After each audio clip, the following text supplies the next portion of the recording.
नमस्कार, यास.com पर आप सभी का स्वागत है। साक्षात्कार संख्या 69। आज मेरे साथ हैं अध्यापक श्री विनोद जी शर्मा पालड़ी। गुरुजी, साक्षात्कार में बताने के लिए आपका बहुत बहुत धन्यवाद। आपका भी बहुत बहुत धन्यवाद। गुरुजी, सबसे पहले तो अपना परिचय दीजिए संक्षिप्त में। देखो, मेरा नाम विनोद कुमार शर्मा है, स्नोप श्री रिचपाल राम जी गौड़ और निवासी पालड़ी और लक्ष्मण सीकर।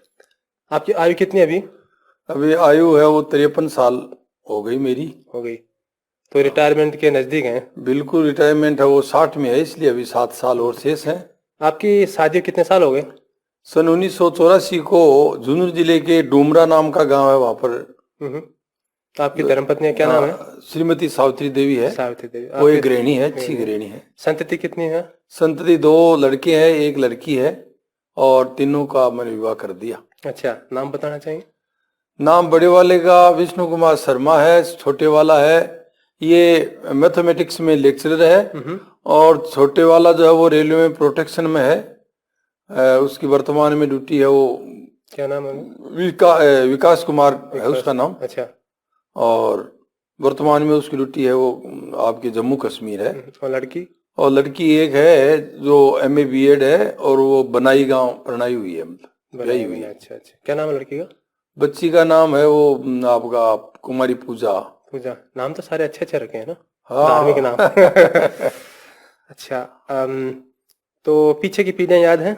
बिल्कुल पीढ़ी याद है। दादाजी का नाम जयनारायण जी, हमारे दादाजी का नाम जयनारायण जी था। दादी जी का? और दादी जी का, और अब दादी के नाम है दादी जी का सालता ही भूल गया। कोई बात नहीं। परदादी जी का? बिल्कुल नहीं। परदादी का तो बिल्कुल ही याद नहीं है। तो परदादा जी? परदा रामदयाल जी। रामदयाल जी। और रामदयाल जी और जयदी, मेरी दादी का नाम मुझे याद आ गया, जयदी देवी। जयदी देवी। और उसका पीर जो है, मेरी दादी का पीर है, बहु था, बहु धाम। अच्छा, हमारे नजदीक है। हाँ, बिल्कुल आपके नजदीक। अच्छा। तो शिक्षा कहाँ तक ग्रहण की आपने? मैंने संस्कृत में शास्त्री किया, B.Ed किया और संस्कृत में MA B.Ed मानो, MA B.Ed किया और वर्तमान में मैं वरिष्ठ अध्यापक के रूप में वहाँ राजकीय उच्च माध्यमिक विद्यालय में कार्यरत हूँ। अच्छा अच्छा, तो सबसे पहले ज्वाइनिंग कहाँ से किया आपने? पहले ज्वाइन किया एडेड स्कूल थी लक्ष्मण के अंदर, Shri Raghunath Senior Higher Secondary School. कितने साल सेवा दी आपने? वो वहाँ लगभग मैंने 25 साल की सेवा दी। उसके बाद में कौन सा सन था? उस समय 1986 के अंदर मेरा वो प्रथम नियुक्ति थी वहां पर। और आपकी प्रथम तनख्वाह कितनी थी? प्रथम तनख्वाह तो मेरी लगभग 490 रुपए थी। 490 रुपए? 490। वो रुपए भी मेरे को बहुत अच्छे लगते थे। हाँ, बिल्कुल। पहली तनख्वाह लेके आया ना तो घर वाले इतने खुश हुए कि वाह वाह, इतने पैसे। अच्छा, उस समय आप लगे तो आपके पालड़ी गांव में अध्यापक तो काफी पहले लग चुके थे ना? मेरे से पहले हमारे गांव में एक माता दीन जी जहांगीर साहब अंग्रेजी के वरिष्ठ अध्यापक थे और उसी के भतीजे मोहनलाल जी वो भी अध्यापक थे। मेरे गांव में जहांगीर परिवार में नौरंगलाल जी से पहले एक अंग्रेजी के नहीं, गणित के मैथमेटिक्स के बोंड जी के भाई जो छोटे हैं ना, बाबूलाल जी, वो SK कॉलेज में व्याख्याता रहे। और उनके बाद में नौरंगलाल जी है, वो वर्तमान में कुछ एक ज्यादा नहीं थे, थोड़े बहुत ही थे अध्यापक। थोड़े बहुत ही थे। अच्छा, तो आपके सहपाठी में नाम? सहपाठियों में मेरे गांव का सबसे, मेरा जो 9 तक तो मैं यहाँ पढ़ा, 8वीं तक तो। उसके बाद में मैं पढ़ाई के लिए, संस्कृति पढ़ाई के लिए ऋषिकुल विद्यापीठ लक्ष्मण चला गया। वहां पर अर्जुन लाल शर्मा जो आपका जिगरबड़ी का है, वर्तमान में वो प्रधानाध्यापक है, वो मेरे मित्र थे। एक चोटिया जी, पलथाना के चोटिया जी, वर्तमान में SK के अंदर व्याख्याता है, वो मेरे अजीज मित्र थे।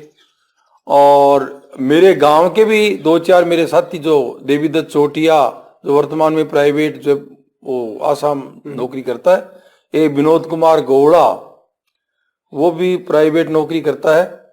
तो ये मेरे साथी थे। तो गुरुजी जो जिनसे आप ज्यादा प्रभावित रहे हैं?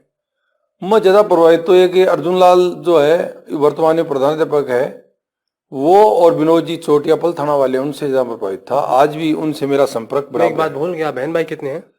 बहन भाई तो बड़ा परिवार है। पिताजी का नाम श्री रिचपाल जी गौड़, माँ का नाम है वो श्रीमती गोदावरी देवी, जो वर्तमान में पिताजी है। उनका साया तो अभी 2015 को साया उठ गया, यानी पिताजी के देवलोक हो गए, माताजी अभी मौजूद हैं। परिवार की पहले बहुत ही विपन्न स्थिति थी, क्योंकि पिताजी अकेले कमाने वाले थे, हम 7 भाई और 3 बहन, इस प्रकार से 10 का परिवार ज्येष्ठ था। आप ही हैं? ज्येष्ठ मैं हूँ। अच्छा, ये बताएं कि आपको आपकी पसंद खाने में क्या क्या है? ब्राह्मणों को खाने में बड़ा अच्छा लगता है। खाने की पसंद तो ऐसा है कि पहले जब आज से लगभग ये मानो कि 10-15 वर्ष पूर्व तो मेरा मीठा जो खाने में मिष्ठान खाने की बड़ी रुचि हुआ करती थी। और गुरुजी पढ़ाने वाले जो संस्कृत अध्यापक वो भी कहा करते थे कि पुराण देवा नाम दुर्लभम, यानी मीठा जो है वो दूसरों के घर खाना बड़ा दुर्लभ होता है। तो इसलिए हम तो श्राद्ध भी नहीं छोड़ते थे लक्ष्मण? बिल्कुल, श्राद्ध तो एक भी नहीं छोड़ते थे, 16 श्राद्ध लगातार। और श्राद्ध शब्द जो है वो श्रद्धा से बना है। श्रद्धा से। मैं जहाँ जीवने जाता तो मेरे चरणों को धोते थे सेठ लोग, ये मैं हकीकत बता रहा हूँ आपको। और चरणों को धो करके और वो अपने घर को जैसे पवित्र मान लिया, यानी मैं प्रवेश करते ही वो बहुत बड़े हो गए, अपने आप को धन्य मान लेते और हम जीमते। लेकिन अपनी संस्कृति ये भी कहती है कि आप जिसका प्राणन अन्न ग्रहण कर लिया तो उसके बदले में हमारे अध्यात्म में शिक्षा ये भी कहती है कि आप घर के अंदर भी राम रहीम उसके बदले में किया करो, अन्यथा क्या है कि वो अच्छा नहीं है। आप घूमने के लिए कहाँ कहाँ गए हैं? घूमने के लिए तो मेरे को ज्यादा मौका तो नहीं मिला, लेकिन एक बार मैं राणा जी वाला उदयपुर है, वहाँ की प्राकृतिक जो झीलें हैं उनको देखने का मेरे को सौभाग्य मिला। और इधर अपने जो यालसर गांव का जो गुगा जी का मेला वो देख लेते हैं, पास नवलगढ़ के पास रामदेव जी का मेला वो देख लेते हैं। आपको रंगों में रंग कौन सा अच्छा लगता है? रंगों में रंगों में तो देखो मेरा सबसे प्रिय सफेद रंग मुझे अच्छा लगता है। सफेद। और फलों में फलों के अंदर आम तो फलों का राजा होता है। हाँ वो। और सब्जी मुझे ये जो आपका बरसात की ऋतु में जो टींड सी लगती है, काचरा टिंडा, इनकी सब्जी बहुत स्वादिष्ट लगती है। कोई नशा करते हैं आप? ना, नशा कुछ नहीं करता हूँ, नशा तो केवल खाने का ही करता हूँ। खाने का, चलो अच्छी बात है। फिल्में देखते हैं आप? ना, फिल्म भी नहीं देखी। पुरानी जमाने में देखी? एक दो देखी थी। एक बार मैं किसी काम से जयपुर गया था, वहां पर आपका ये राज मंदिर जो है जयपुर में, उसमें एक फिल्म लगी हुई थी राम तेरी गंगा मैली। अच्छा। और वो बहुत ही मुझे अच्छी लगी। और उसमें आपका ये मानो कि पहाड़ी क्षेत्र है, नदी नालों का क्षेत्र है, मतलब मेरी रुचि सुंदरता से फिल्माया गया। सुंदरता नहीं, मतलब मेरे को प्राकृतिक जो है ना दृश्य वो आज भी अच्छे लगते हैं। और मैं गत वर्ष 2 से लगातार ये जो अपनी 24 कोस की परिक्रमा है ना लोहारगढ़ की, वो देखने जाता हूँ तो वो भी मुझे बहुत रुचिकर लगती है, क्योंकि प्राकृतिक दृश्य जो है ना, हरियाली वगैरह, ये मुझे तो मनाली जाना चाहिए ना, पहाड़ों की रानी है। बिल्कुल जाएंगे। छोटे वाला बच्चा है वो उधर ही है, वो बार बार कहता है एक दिन जरूर निश्चित रूप से जाऊंगा। तो आपको फिर तो हीरो हीरोइन तो कोई पसंदीदा है नहीं? ना, इससे और तो गए नहीं कभी। तो आजकल टीवी में सीरियल देखते हैं, धारावाहिक? सीरियल भी नहीं देखता मेरे को तो ये जो अभी 50 वर्ष की उम्र पार करते हैं, मुझे तो बचपन से ही संस्कृत पढ़ा, इसलिए ये आध्यात्मिक चीजें नहीं, ये ज्यादा रुचिकर लगती है। वो सीरियल जरूर देख लेता हूँ, महाभारत है, रामायण है। खेल कौन सा अच्छा लगता है आपको? खेल तो मुझे फुटबॉल जो है वो अच्छा लगता है। फुटबॉल अच्छा लगता है? हाँ। तो फुटबॉल में आपने कुछ स्पर्धा प्रतियोगिता जीती है? नहीं, पहले तो मैं खेला करता, रुचि का है, वैसे स्पर्धा तो मैंने नहीं जीती। प्रतिस्पर्धा में तो मैं कभी बचपन में पहले कुश्ती भी खेला करता था, उसमें जरूर गया हुआ हूँ कुश्ती में। तो और ये जो घर का जो कार्य है इसमें मुझे रुचि कर। खेत कितने बीघा आपके? खेत आपके है हिस्से का? मेरे हिस्से का तो कमी है, वैसे पिताजी के यहाँ 70 बीघा जमीन थी, तो मेरे हिस्से में 10 बीघा जमीन आती है। 10 बीघा। अच्छा। तो अभी तो खेती का तो उतना सारा है नहीं ना, क्योंकि आपके बच्चे काम करने लगे हैं। आप? ना, खेती का करता हूँ मैं, और ये घरवाली है ना, ये पूरा काम कर लेते हैं। तो आपका अध्यापक बनने का सपना था कि कुछ और? नहीं, अध्यापक बनने का मेरा स्वप्न था, और भविष्य में मुझे ये जो ब्राह्मणों का कर्म होता है, पांडित्य कर्म, ये करने की भी कभी कभी नहीं मेरी रुचि है। तो वो तो समय आ रहा है ना, अभी काफी समय। हाँ, वो है, बिल्कुल करेंगे, वो क्यों नहीं करेंगे, वो तो समय आएगा तो निश्चित रूप से। जब आपकी उम्र हो जाएगी तब आप पूजने भी ज्यादा रहेंगे ना, लोगों में श्रद्धा ज्यादा रहेगी। श्रद्धा रहेगी। तो लड़का बच्चा पंडित होता है उसे यार उसे थोड़ा सा उसे करो। अच्छा। अभी ये पूछें कि अभी आपकी नियुक्ति कहाँ है? वर्तमान में विद्यासर जो सीनियर सेकेंडरी स्कूल है नवलगढ़ के पास, विद्यासर वहां पर है। तो आपके सहपाठी सहाध्यापक उसमें जो सहपाठी ऐसा है कि वर्तमान में वहाँ जो प्रिंसिपल है, प्रधानाचार्य है, वो मेरे सहपाठी रहे हैं। उनका नाम है नेमीचंद जी शर्मा। अच्छा, वो मेरे साथी हैं नेमीचंद तो जी। कैसे सहयोग अच्छा रहा? बिल्कुल सहयोग अच्छा रहा। आज ही वो देखो स्कूल समय में तो मेरे साथ जो मैं मतलब उनका अधीनस्थ कर्मचारी हुई, बाकी समय में वो मेरे मित्रवत व्यवहार मेरे साथ आज भी करते हैं। तो आपने जो एडेड संस्थान उसमें अध्यापन करवाया और सरकारी संस्थान में करवा रहे हैं, क्या फर्क है महसूस करते हैं आप? फर्क तो ऐसा है कि वहाँ जो प्राइवेट स्कूल के अंदर क्वालिटी और क्वांटिटी दोनों अच्छी थी। अच्छा। अरे यहाँ क्या है कि ये प्राइवेट स्कूलें जो चलती है उनमें अच्छे अच्छे बालक बालिकाएं तो चले जाते हैं और गरीब तलब के बाल बच्चे पढ़ते हैं, उनको तराशने में हमें थोड़ा दिक्कत आती है क्योंकि उनकी पृष्ठभूमि में क्या होता हाँ, है, पृष्ठभूमि कमजोर होती है, काम ज्यादा रहता है उनके और पृष्ठभूमि कमजोर है उनकी। लेकिन मुझे इस अध्यापन कार्य में बड़ी रुचि होती है, आनंद आता है, ऐसी बात नहीं है। अभी भी आप संस्कृत पढ़ा रहे हैं? संस्कृत और हिंदी 10वीं तक। तो संस्कृत की आपको क्या बात अच्छी लगती है? संस्कृत के श्लोक अच्छे लगते हैं। संस्कृत अपने आप में एक परिमार्जित भाषा है, देव भाषा जिसको कहते हैं, जैसे साइंटिफिक भाषा कहते हैं। हाँ बिल्कुल। तो ये क्या है कि संस्कृत है वो देवताओं की भाषा के साथ साथ इसमें मतलब एक वैज्ञानिक तथ्य छिपा हुआ है। जैसे मैं बताऊं कि अपने वेद है, वेदों का उच्चारण या श्लोकों का उच्चारण करने से किसी प्रकार का रोग नहीं होता है। अच्छा। और यही कारण है कि पांडित्य कर्म करने वाले जो लोग होते हैं उनको ये आपका जो शुगर वगैरह अन्य अन्य जो बीमारियां ये नहीं होती है, जबकि वो बहुत मिष्ठान खाते हैं। अच्छा। लेकिन नहीं होती। इसके पीछे ये है कि हमारे वेदों में इस प्रकार का रहस्य छिपा हुआ उन शब्दों के अंदर। शक्ति है। शब्द शक्ति, बिल्कुल शब्द शक्ति है। शब्द शक्ति तो ये मानो कि स्वर तो ब्रह्म है। सही है। और स्वरों का वो जब उच्चारण करते हैं तो उनके सारे रोग है वो दूर हो जाते हैं। एक अच्छे विद्यार्थी में क्या क्या गुण होने चाहिए? अच्छे विद्यार्थी में तो काग चेष्टा वको ध्यानम स्वानिंदा तथैव च, ये विद्यार्थी के ये लक्षण है बस, और क्या।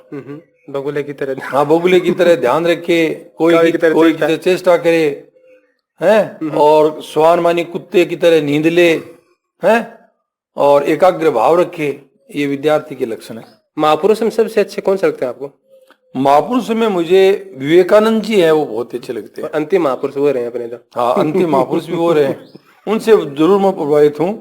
उनकी जो भारत को जो उन्होंने जो कुछ दिया वो युवा पीढ़ी के लिए आज नहीं आने वाले समय में भी वो एक दृष्टांत रहेंगे, उदाहरण रहेंगे। एकाग्रता का दूसरा नाम विवेकानंद जी रहे। विवेकानंद जी। तो अध्यात्म में क्या आता है? ध्यान आता है, तप आता है, दान आता है। देखो संस्कृत के अंदर तो ध्यान की मुद्रा ऐसा बताया गया। मैं आपको छोटा सा दृष्टांत दे दूं। ऋषियों में नारद जी का नाम सभी ने सुना है। नारद का मतलब आजकल होता है लड़ाने वाला। हाँ, लेकिन नारद जी एक बार वैकुंठ धाम में चले गए। अच्छा। वहां जाकर भगवान विष्णु से पूछा कि महाराज आपका रहने का स्थान केवल वैकुंठ है या कहाँ कहाँ निवास करते हो?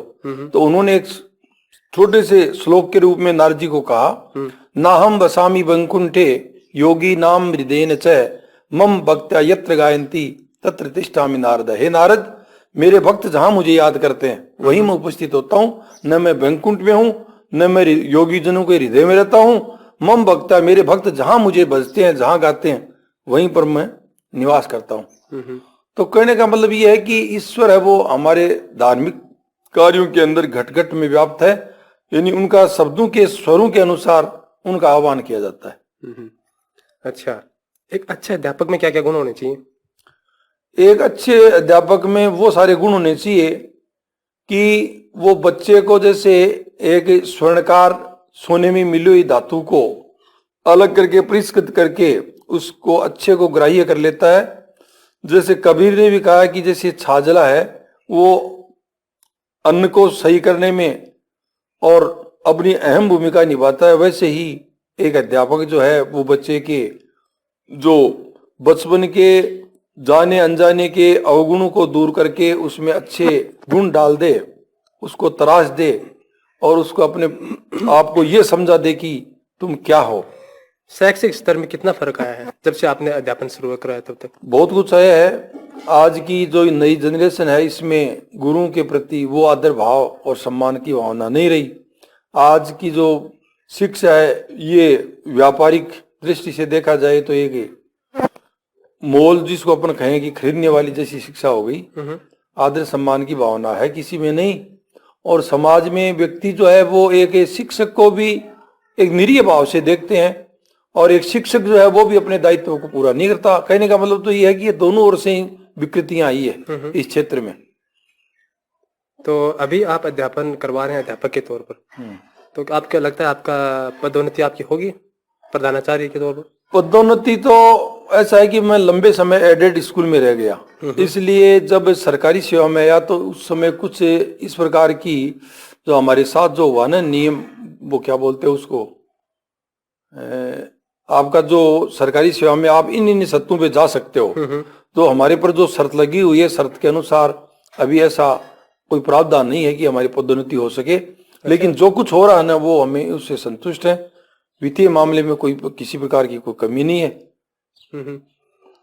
आपको बहुत सारे पैसे दे दिए जाएं, तो कौन सा देश जाना चाहेंगे घूमने के लिए? देखो, सबसे पहले तो मैं अपने भारत जो अपनी जन्मभूमि है उसी का पूरा भ्रमण करूंगा, क्योंकि जननी जन्मभूमिश्च स्वर्गादपि गरीयसी, यद्यपि जननी मानी माँ और अब उसकी ये आपकी जन्मभूमि है स्वर्ग से महान है, इसलिए पहले सबसे पहले तो मैं अपने मातृभूमि का ही दर्शन करना चाहूंगा घूम घूम करके। कोई इच्छा जो आपकी अभी तक पूरी नहीं हुई हो और जब आप खुला समय आपके मिल जाए आप पूरा करना चाहें? वो इच्छा तो ये है कि मैं ये मानता हूं कि अध्यात्म क्षेत्र में अभी मुझे बहुत कुछ प्राप्त करना है, क्योंकि ईश्वर का जो खला करना है, कबीर जी ने कहा ना, गहरे पानी पे, कि अभी आध्यात्मिक चेतना जो है वो मुझे प्राप्त हो, इसके लिए मैं भरसक प्रयासरत हूँ और भविष्य में भी इस प्रकार आगे बढ़ूंगा। क्योंकि यम ब्रह्मा वरुणेन्द्र रुद्र मूर्तई स्तुवंति देवेशवै वेदै सांकपद क्रमोपनिषदै गायन्ति श्यामगा ध्यानावस्थित सदगते न मनुष्या पश्यन्ति हम योगिनो।